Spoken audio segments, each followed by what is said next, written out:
Hey, what's up guys? Welcome back to another Unreal Engine 5 video. Today we'll talk about how you can use the green screen footage inside of Unreal Engine with the shadow, and it will be a very easy technique. So let's get started. Alright, so I have downloaded a project file from Epic Games Fab, and now we need to add a plugin that is named Media Plate, and you can find this called Media Plate Beta. Make sure you turn on and restart your Unreal Engine.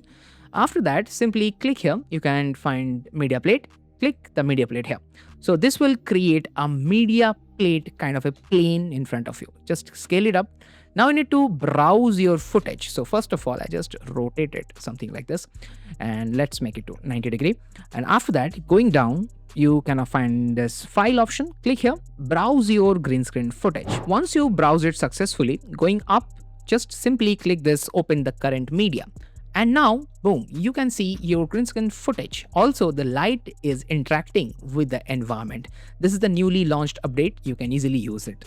After that, going down, you have this option called main element. Just double click in it. So this is a main material. And now you have this called parent material as well.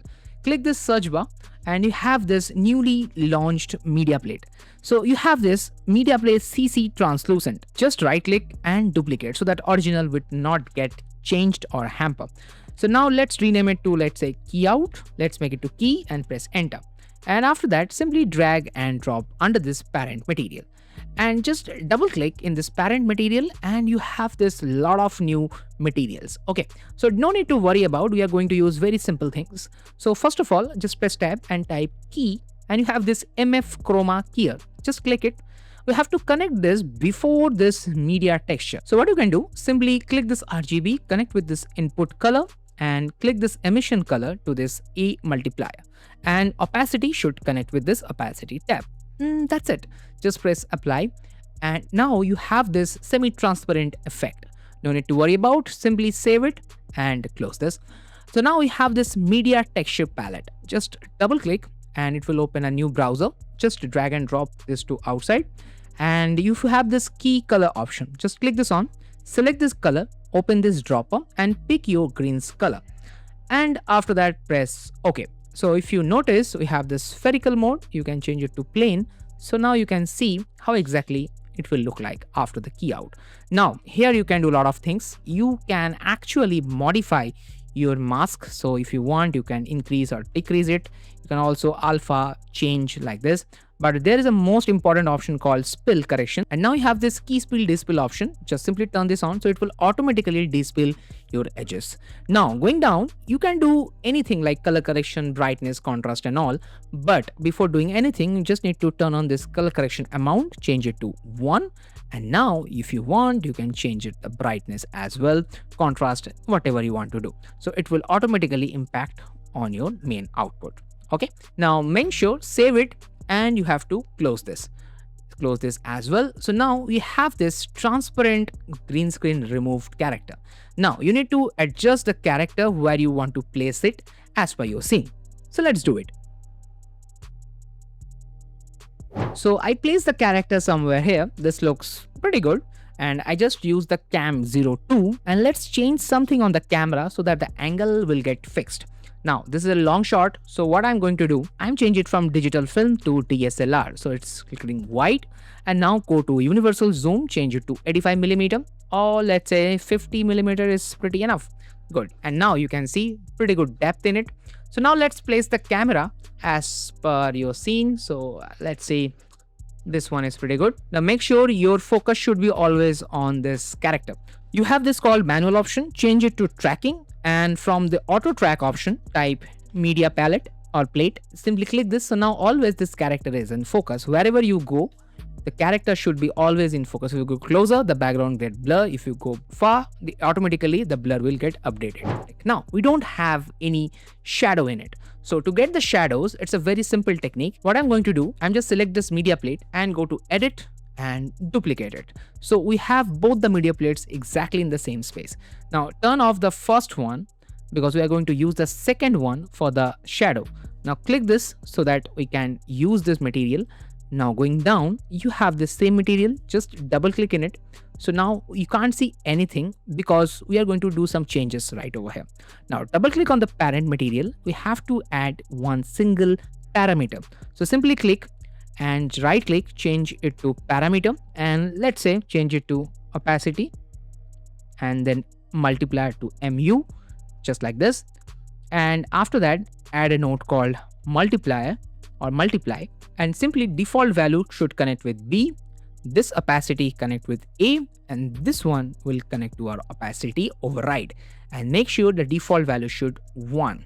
Yup, that's it. And after that, simply press apply, save it. Now close this. Now we have the character. Now what happened, we can see the character and the shadows exactly in the same space. Now going up, you can type unlit and simply click this one to default lit. So now it will exactly generate the shadows, but you can't see the shadow right now. So to see the shadow, simply type shadow, and you have this option called cast dynamic shadow. Simply turn this on. Now, boom, you can see the shadow cast is generating. Also, in this global scale parameter, we have already used this opacity multiplier. Simply turn this on and change it to 0.001. so that exactly the shadow will create. Also, going down, you can find this option called opacity mask clip value. Change it to same 0.001 and simply press save. So now whatever shadow you are seeing, it's actually applying from the main character. Now you just need to close this.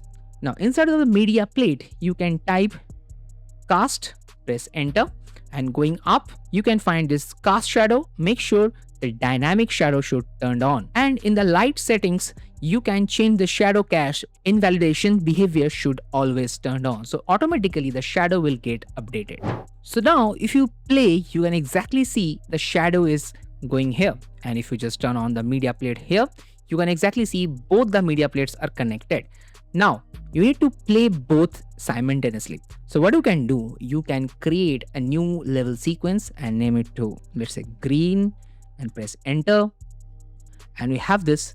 Now I'm just selecting the cam 02, just drag and drop, select the camera, and now use this media plate both. So first of all, select the first media plate, just drag and drop and press yes. Click the second media plate, just drag and drop and press yes. So now both the media plates are connected to each other. Now if you play, you can see the shadow right over here. Now you can actually change the lighting to see how exactly it will look like. To go to the light settings, light source, and now you can exactly change the light directions and automatically the shadow will update. If you notice this area, the shadow is visible. Now one more thing, if you want to change the position of the character, make sure you need to do one more thing.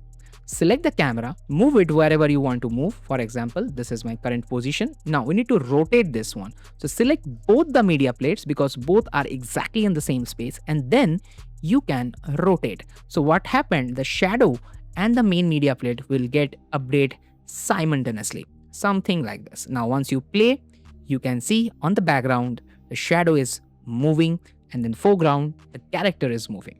So in the same way, you can do your green screen footage composition inside of Unreal Engine. So yes, that's it for today. I hope you really understand how you can create your green screen composition inside of Unreal Engine. This is 5.7 by the way, and if you really feel this video is helpful for you, comment down below and subscribe for more amazing content like this. See you in my next video. Till then, keep watching, keep rocking World of VFX.